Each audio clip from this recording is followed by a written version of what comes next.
कोकणातली गावं आज ओस पडत चालली आहेत. म्हणजे रत्नागिरी आणि सिंधुदुर्ग जिल्ह्यातली गावं आहेत, तर त्यांचं पॉप्युलेशन डिक्रीज होत आहे. त्यातली तरुण मुलं गाव सोडून त्यांनी मुंबई पुण्याचा रस्ता धरला आहे.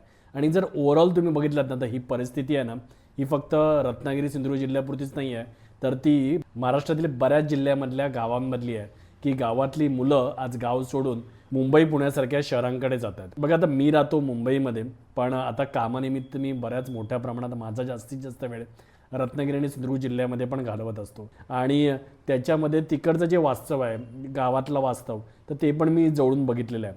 तर त्याच्यामुळे मी जी गावं ओस पडत आहेत, तरुण वर्ग आज मोठ्या प्रमाणात मुंबईला काय येतो आहे आणि त्याला तिथे कसं थांबवता येईल. पण त्याच्याशिवाय आता भारत स्वतंत्र होऊन 75 वर्षे झाली आणि भारत हा जो कृषीप्रधान देश होता, तर त्याच्यामध्ये पण काही काही ट्रान्सफॉर्मेशन व्हायला लागलेली आहेत. आणि आज बऱ्याच मोठ्या प्रमाणात जो गावातला तरुण वर्ग आहे त्यांना शेतीमध्ये काम नाही करायचं.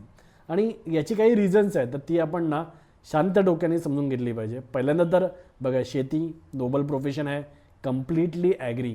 पण at the end of the day it's a business. म्हणजे तुम्ही प्रत्येक वर्षी थोडेसे पैसे घेता, त्याच्यातून तुम्ही बियाणं आणता, जमिनीची मशागत करता, खतं टाकता, मध्ये बियाणं पेरता आणि त्याच्यातून मग उत्पन्न येतं आणि मग ते बाजारभावानुसार तुम्ही बाजारात जाऊन विकता.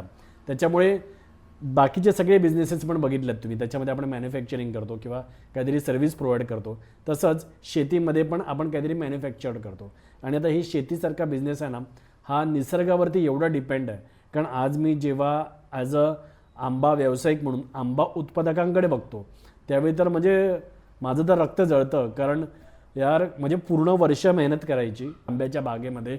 म्हणजे जूनपासून त्या बागेची पहिल्यांदा मशागत करायची, त्यानंतर मग त्याच्यात खतं टाकायची, त्यानंतर मग वेगवेगळ्या फवारण्या करायच्या आणि ते सगळं करत असताना गवत वाढतं, गवत कट करायचं, मग कुठेतरी मोहर येणार, मग तो मोहर टिकवण्याचा प्रयत्न करायचा. तो मोहर टिकला तर टिकला, नाही टिकला तर त्या वर्षाचं सगळं उत्पन्न फुकट. मोहर टिकला, त्याच्यातून छोटे छोटे आंबे, कैऱ्या क्रिएट झाल्या, तर त्या कैऱ्या वाचवण्याचा प्रयत्न करायचा. आणि हे सगळं करताना कुठेही निसर्गाचं म्हणजे टेम्परेचर वाढलं म्हणा किंवा अचानक पाऊस आला, तर हातात आलेलं सगळं पीक निघून जातं. म्हणजे हा एवढा बेभरवशाचा बिझनेस आहे. आणि तुम्ही बघत असता की कित्येक शेतकरी कर्जबाजारी होत असतात, नंतर ते आत्महत्या करतात. आणि ही तुम्ही परिस्थिती बघितलात ना, तर ती खूपच हलाखीची परिस्थिती नेहमी शेतकऱ्यांना भोगावी लागते. संपूर्ण व्हिडिओ पाहण्यासाठी प्रगत लोके टॉक्सच्या यूट्यूब चॅनेलला व्हिजिट करा.